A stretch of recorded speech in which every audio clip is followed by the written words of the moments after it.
एक समय शिव जी महाराज पार्वती के साथ हरिद्वार में घूम रहे थे। पार्वती जी ने देखा कि सहस्रों मनुष्यों गंगा में नहा नहाकर हर हर कहते चले जा रहे हैं, परंतु प्रायः सभी दुखी और पाप परायण हैं। पार्वती जी ने बड़े आश्चर्य से शिव जी से पूछा कि हे देव, गंगा में इतनी बार स्नान करने पर भी इनके पाप और दुखों का नाश क्यों नहीं हुआ? क्या गंगा में सामर्थ्य नहीं रही? शिव जी ने कहा, प्रिय, गंगा में तो वही सामर्थ्य है, परंतु इन लोगों के पापनाशिनी गंगा में स्नान ही नहीं किया, तब इन्हें लाभ कैसे हो? पार्वती जी ने आश्चर्य से पूछा, कहा कि स्नान कैसे नहीं किया?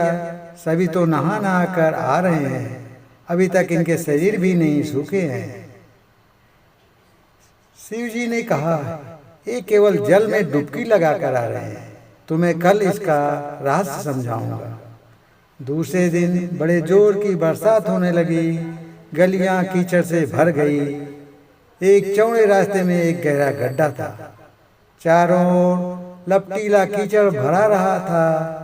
शिव जी ने लीला से ही वृद्ध रूप धारण कर लिया और दीन विवश की तरह गड्ढे में जाकर ऐसे पड़ गए जैसे कोई मनुष्य चलता चलता गड्ढे में गिर पड़ा और निकलने की चेष्टा करने पर भी ना निकल पा रहा।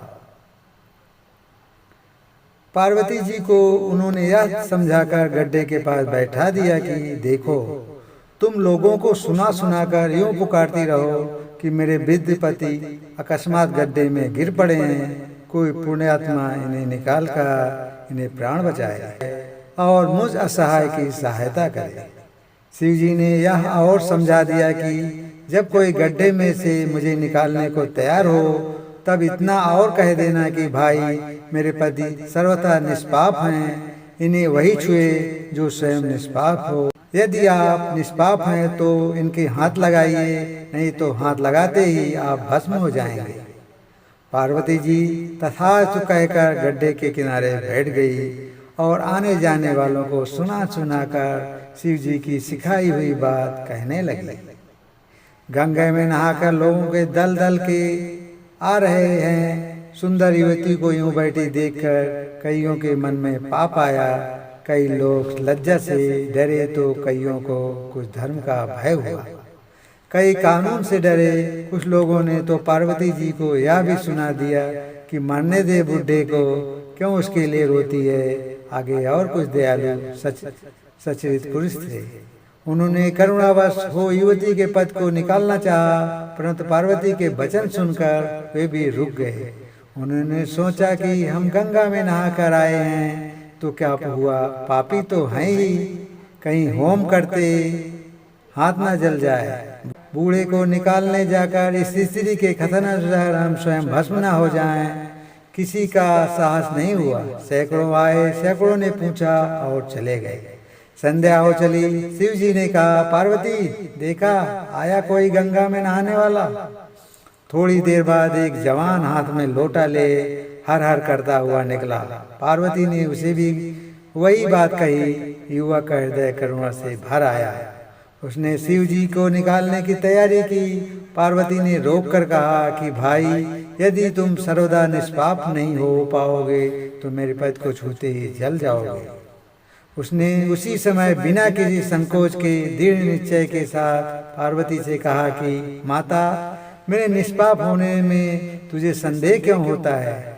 देखती नहीं मैं अभी गंगा नहा कर आया हूँ। भला गंगा में गोता लगाने के बाद भी कहीं पाप रहते हैं? तेरे पद को निकालता हूँ। युवक ने लपक कर बूढ़े को ऊपर उठा लिया।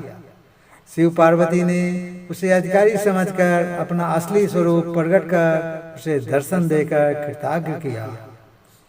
शिव जी ने पार्वती से कहा कि इतने लोगों में से इस एक ने ही गंगा स्नान किया है। इस दृष्टांत के अनुसार जो लोग बिना श्रद्धा और विश्वास के केवल दंभ के लिए गंगा स्नान करते हैं, उन्हें वास्तविक फल नहीं मिलता। परंतु इसका यह मतलब नहीं कि गंगा स्नान व्यर्थ जाता है। विश्वास के साथ किए गए गंगा स्नान का मिलता है वास्तविक फल। विनिश्चित बदनाम ते न अन्यथा वंचस्मे। हरि नरा भजंती ये तरंती ते। भावार्थ, मैं आपसे भली भांत निश्चित किया हूँ। सिद्धांत कहता है, मेरे वचन अन्यथा नहीं है, कि जो मनुष्य श्री हरि का भजन करते हैं वे अत्यंत दुस्तर संसार सागर को सहज ही पार कर जाते हैं।